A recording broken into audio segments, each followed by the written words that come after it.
Social Science, chapter number 8, Natural Resources. As per the blueprint, it carries 3 marks. The weightage of the chapter is 3 marks. Section C, 3 marks question is asked. Students, today we are going to cover 3 topics in this video. First one is the meaning of resources. Second is the uses of resources, and the third is types of resources. So let's start with the introduction part.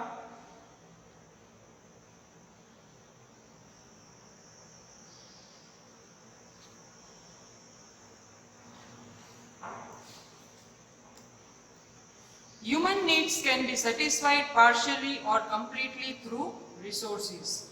So the resources, if we take the meaning of resource, the things which satisfy the needs of human being, the requirement of human being, will be said resources. For example, if we take food, food satisfy our hunger. Yes, we require food to survive. So we can say that vegetation is the resources for human beings.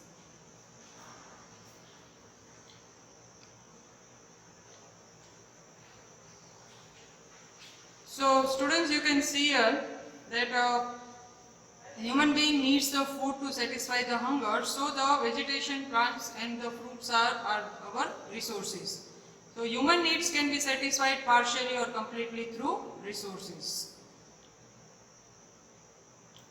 There are thousands of elements in the nature, but we cannot call all them resources. What does this line mean? Means there are thousands of things in this nature. Nature gives us many things, but we are not using all the things.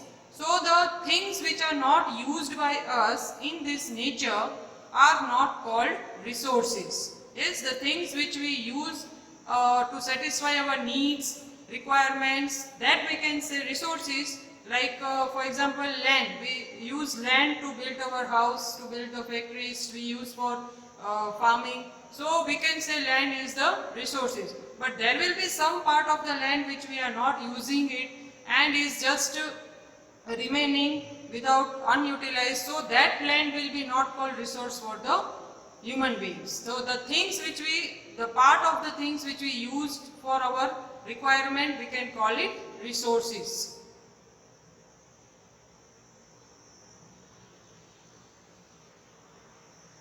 These elements can be called resources only when these are utilized by man through his special knowledge and expertise.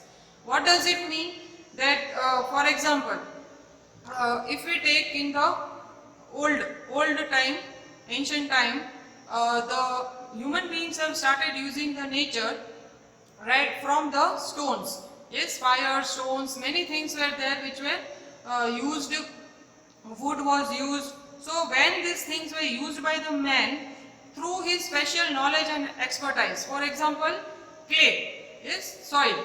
So till the man was not knowing that what we can make from the soil or from the clay, it was not a resource. But as soon as the people started using the clay and started making utensils and toys and all these things from that clay, then the soil, that clay has become the resource for us. So that was a special knowledge of the human beings which the elements which are in the nature are used, then they are called the resources. The expertise people, the person who is expert in that and will make the thing used in the nature is called the resource. In other words, the things on which the man is dependent, human needs can be fulfilled by them, and man has the physical and intellectual capacity to utilize them, can be called as resource. So friends, we can see here that a man is tilling the land. Yes, woman is fetching the water from the river. So they are using these things to satisfy their needs, right? So we can say that the things which is used to fulfill the human needs become a resource.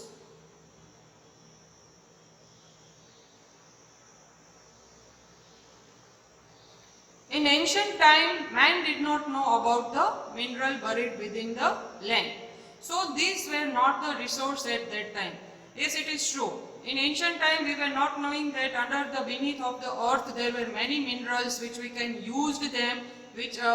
So now today these are extremely useful due to their utility and developed techniques of mining. Yes, after we came to know that we can dig it, we can mine through the techniques of mining, we can bring it out and we can use it. After that we have used that resources, and now these things which were buried under the earth many years back we were not knowing. After we were come to know, we have started using it.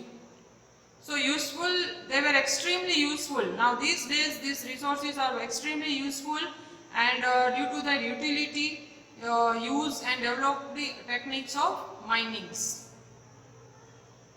But today these are extremely useful due to their utility developed technique of mining. The natural resource should have both the virtues of utility and capability to work. The resources are made of interaction of three: nature, man and culture. So how you can say that resources is a combination? You can say it's a combination of nature, man and culture. As nature, we get the resource. Man is with his special knowledge, the man is using that things, and in that the culture is also there. Now how you can say that between the man and the nature, culture is also there. So there is a three combination. For example, for a vegetarian person, his hunger will be satisfied through the vegetables things. But for example, again, if a non-vegetarian person is there, yes, for that non-vegetarian person, meat and chicken will be the resource for him to satisfy his hunger.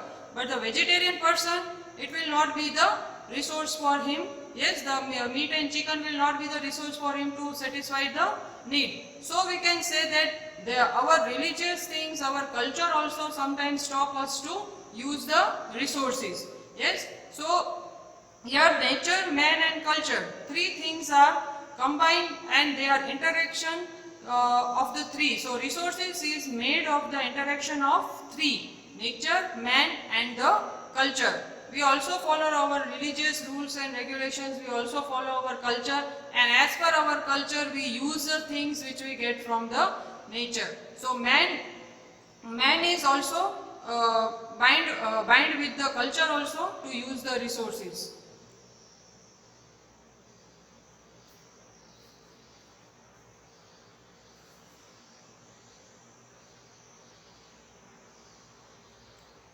Our second topic, uses of resources. Resources are useful to us in many ways. We can see here in the picture coal, petrol, water.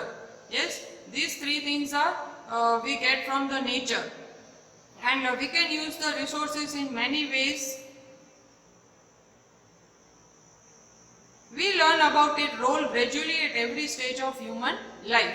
So every stage of human life is said as the man is started his steady life, from primitive life to a steady life, and then the technological uses were there in the human life, and progress was there in the human beings life. So we learn about its role gradually at every stage of human life.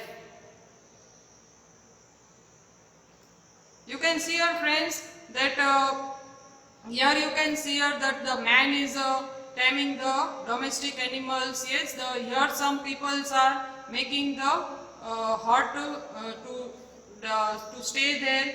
You can see here some people are doing the vegetation, some people are making the utensils. Yes, so man has started using the natural things, and then they have become the resources of our life.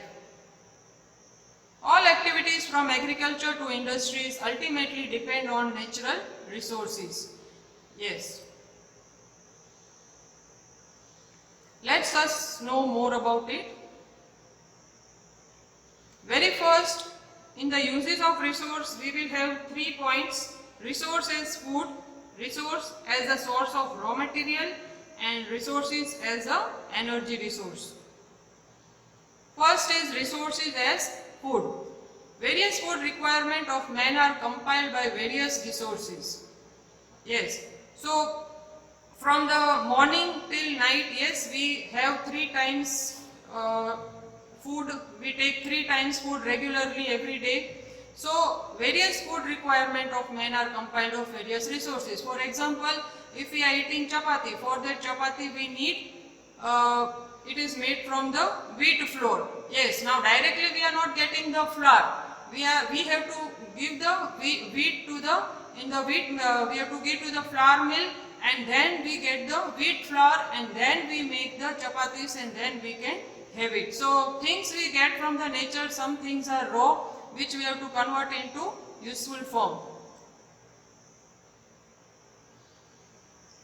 Fruits grown naturally, various crops obtained through agriculture, milk and its products, and meat obtained through domestic animals. Fruits we can consume directly. Then various crops obtained through agriculture, here like wheat is there, corn is there, so many things are there, rice is there. So these things are agricultural things. Milk and its products, yes, milk and meat obtained through domestic animals. Fish and other aquatic animals from reservoirs, honey prepared by honeybees, etc. used as food item. So these are the things which we get from the nature. We convert it into a consuming form, and then we have it. Some things we consume directly like fruits and that all. Some things we have to make it, like from milk we make many milk products, we make butter, we make buttermilk, we make curd. Yes, so these are the things, food items which we get from the nature.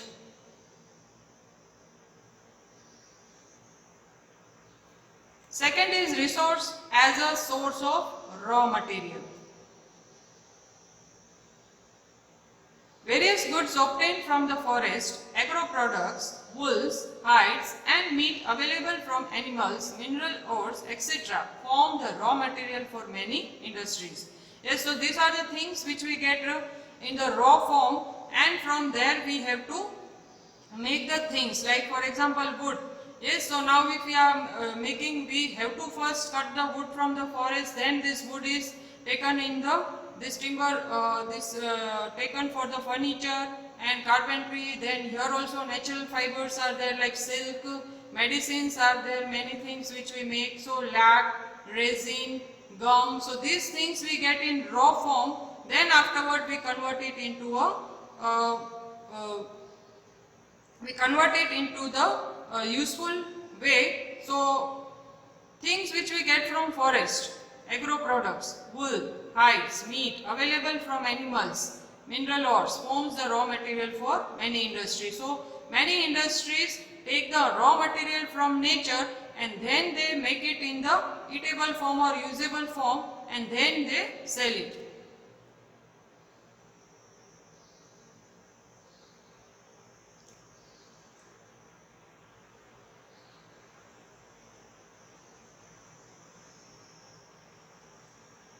Third point, resources as energy resources. We use coal, petrol, natural gas, etc. as a fuel in industries as well as domestic fuel. Yes, coal also we use to make the, in the house we make the food on it. Yes, then petroleum to run the vehicles, natural gas, the gas cylinder which we get. So these things are used in industries also, and as well as in the domestic fuels also. Domestic means at the home also we use all these things.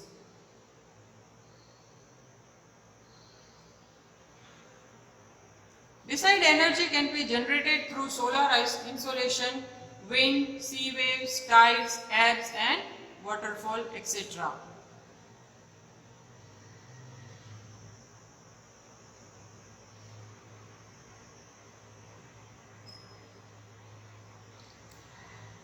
Our second topic, our next topic, types of resources. Resources are classified as follows.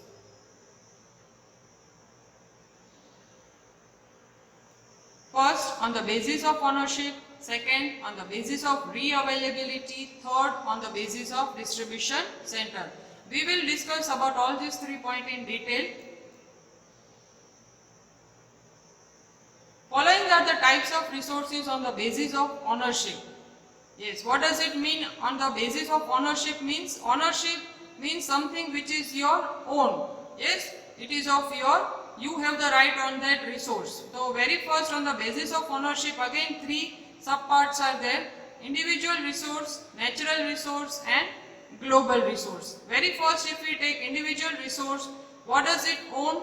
That an individual or a family who is owning a land or a building, yes, that particular person, that particular family will build the house on that land or factory on that land, or the family will use that land as per its requirement.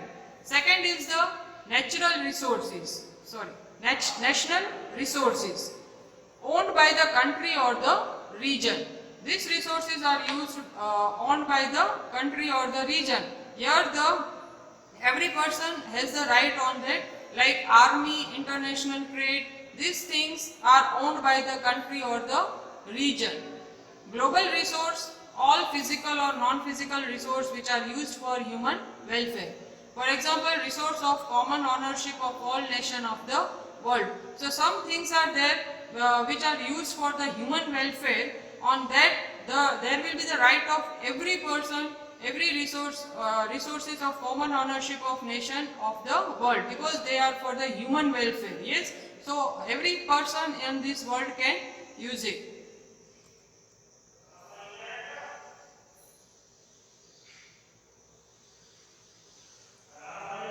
Individual resource, once again owned by individual or a family, so person will have the right on the land and building, etc.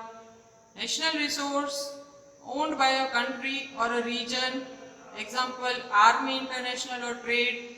Global resource, all physical or non-physical resources which are used for human welfare, example resources of common ownership of all nations of the world. Now resources can be classified as follows on the basis of their distribution also.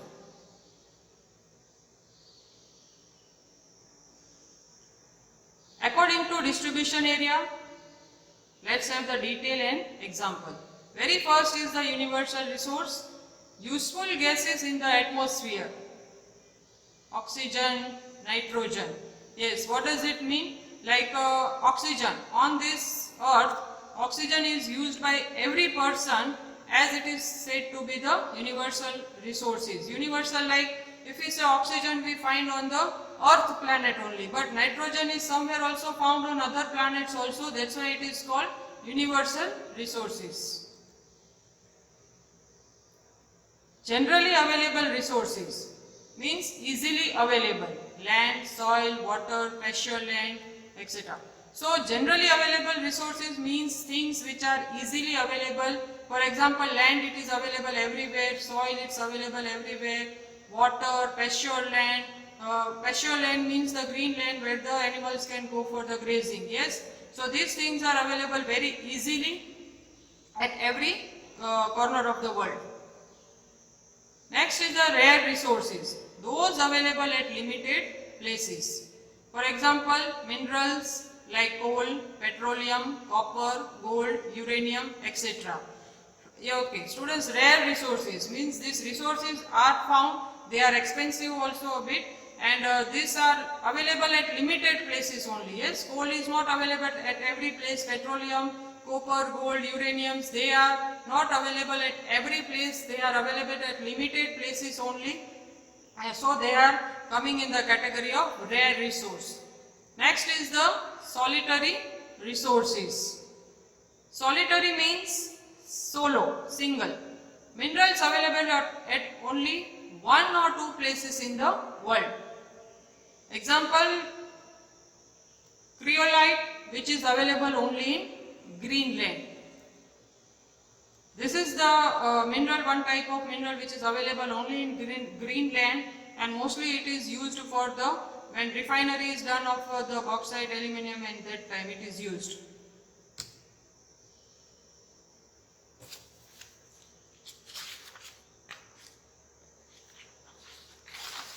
Resources can be classified by other methods also, wherein this can be classified in two types as renewable and non-renewable resources. Renewable and non-renewable resources. Some resources reproduce themselves as per the usage during a specific time. In other words, these are inexhaustible. So things which we get within the certain period of time, we get it again back. That we say inexhaustible, means they do not exhaust at all, not in a one time only. Again, after certain period of time, some things we get again. So these resources are said to be the renewable. Like solar insolation, wind, birds, animal, bioresources, etc. come under this category. These are called renewable resources. Yes, why? Because they are again and again they are reproduced, in which we get it, like wind. Yes, it is continuously breezing in the air is breezing there. Solar insolations, birds, animals, bioresource, these are the things which we get again and again after a certain period of time. Non-renewable resources are those which cannot be reused once they are used, or they cannot be reproduced or cannot be reformed in near future. Okay, so two types are there, renewable and non-renewable. So now we are talking about non-renewable resources. Non-renewable resources which we cannot be reused. For example, petrol. Yes, if we are having 1 liter petrol and after we have took the ride, a long ride, and then that petrol will get exhaust, we cannot reuse that. Once only we can use it. Yes, and again they cannot be reproduced or cannot be reformed in near future.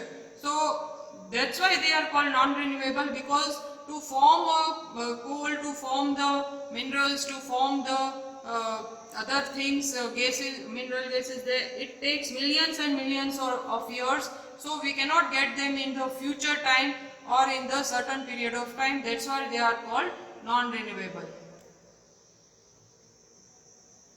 Example, mineral, coal, natural gas, petroleum, etc. are included in this category. Yes, we can get these things again, but we cannot get it in a certain period of time. Within the future we cannot get it. Yes, like it takes millions and millions of years to form under the earth. That's why we cannot call them renewable. They are non-renewable. So students, we have completed 3 topics today: meaning of resources, uses of resources, and types of resources. Now we will end this video here, and in our next video we will cover next topics. So do refer these topics once again, and learn at home, stay at home, and stay safe. Thank you, friends.